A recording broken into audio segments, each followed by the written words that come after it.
Welcome to Grow Overload. I'm Anthony, and we have now information about the root cause of what our AMD's identified for the root cause for their CPU's burnout or burning issue. So this is actually a good thing. I want to do a follow-up because I did a video on it, and as there is a problem, I like to see when there's a solution out and get that out there as well, because otherwise you're just on a cliffhanger hoping for a solution to come out.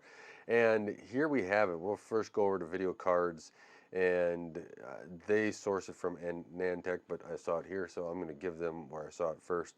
And AMD, so they said seemingly identified the problem for the 7000, and that's a good thing. We don't want more people's CPUs to be burned out, but what they say here is AMD is we have identified the root cause and have already distributed the new Aegis. This is their firmware for their BIOS, and that's going to be that puts a measure in place on certain power rails of the AM5 motherboard to prevent the CPU from operating beyond the specified limits, including a cap on SoC voltage at 1.3 volts. None of these changes affect the ability of our Ryzen 7000 series processors to overclock memory using Expo or XMP kits or boost performance using PBO technologies. We expect all of our ODMs, so that's the motherboard partners, ODM partners, to release the new BIOS for their AM5 boards over the next few days, and we recommend all users check their motherboard manufacturer's website up to date to the BIOS to ensure the system has the most up-to-date software for the processors. Anyone whose CPU may have been impacted by this issue should contact AMD customer support, and our service team is aware of the situation and prioritizing these cases. AMD. So if you have a problem, go contact AMD right away. Get that CPU in turnaround mode so you can get back to gaming or whatever using your chip for, which I think is a good thing that AMD put this out there and just made sure that everyone knew that they are aware of what they are up to for the RMA process, the return process, the customer support side. Always like that. That's a good side there. The Aegis here, you notice how they're limiting the SoC voltage at 1.3 volts now. And this is, I'm a little bit surprised that they kind of missed this in their testing. Not surprised that they didn't see any burnout issues, right?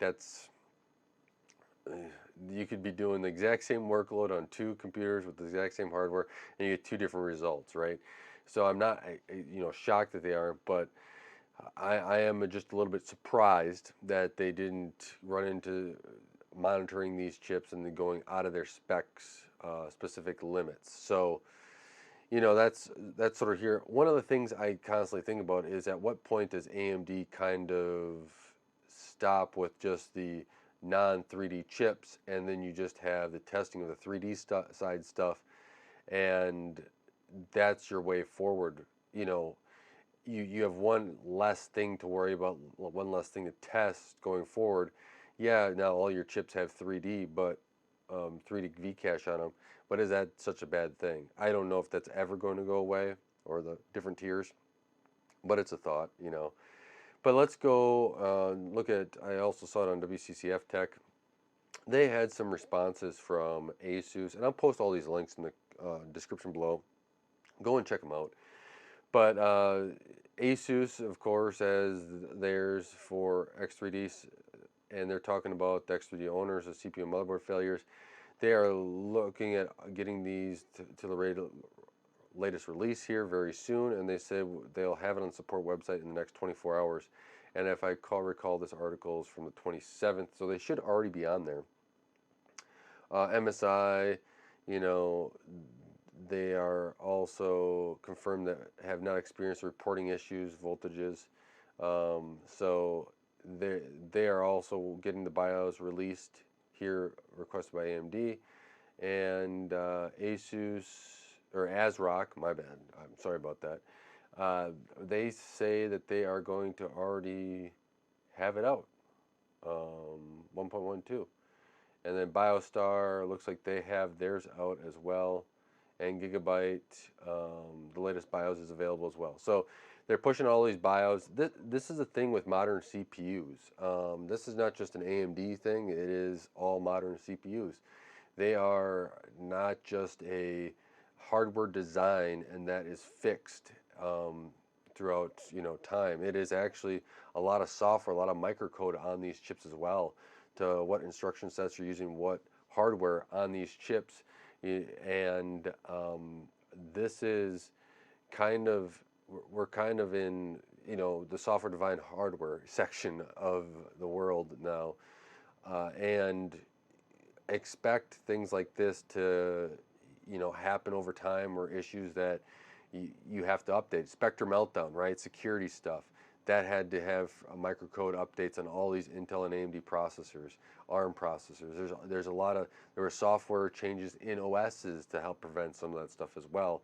There's a lot of this now where there's going to be updates to be able to change things, and this is why I kind of think that at some point, do these motherboard manufacturers work with Microsoft, work with Linux, and get these BIO updates pushed through that mechanism for these boards, rather than, and through their update mechanisms, rather than sitting and waiting for a user to update. I get that there is, stability concerns, but you still can have the same people go out and grab those betas and grab the early releases if they want it, and then you just push it out, especially if there's a critical release like this, to make sure it gets on there. Because the last thing you want as a manufacturer, and I think as a user, is you don't want your computer to have a major issue where you have to RMA hardware. It's always um, it's a huge downer, right, when you have to sit there and wait for hardware.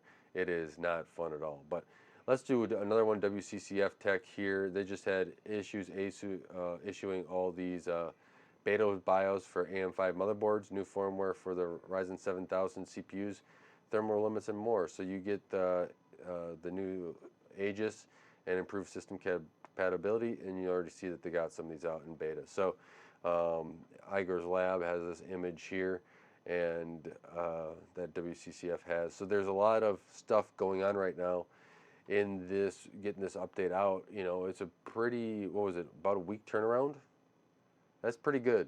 I'm impressed with the week turnaround here, but we have more information, and I wanted to have the follow-up here, and so you guys know that this is coming out. And if you're, let's say you're looking at one of these chips or one of these boards, I would not be concerned about having issues.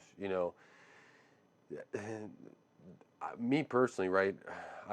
I'll build whatever machine. It doesn't really matter, and there's always could be issues, going through a processor hardware. It always happens, right? I've had so many DOA boards and DOA dead on arrival stuff that it's just like, delayed my computer builds. But if you're looking at an AMD or Intel, whatever you're trying to do, and you have good performance, it's in your price budget, whatever else, I would have no issues building either of these systems or buying either of these systems with either of these chips in. Just, with each of them, I would make sure that I would be up to date on BIOS when I got the system, and just kind of keep track of stuff as I go along.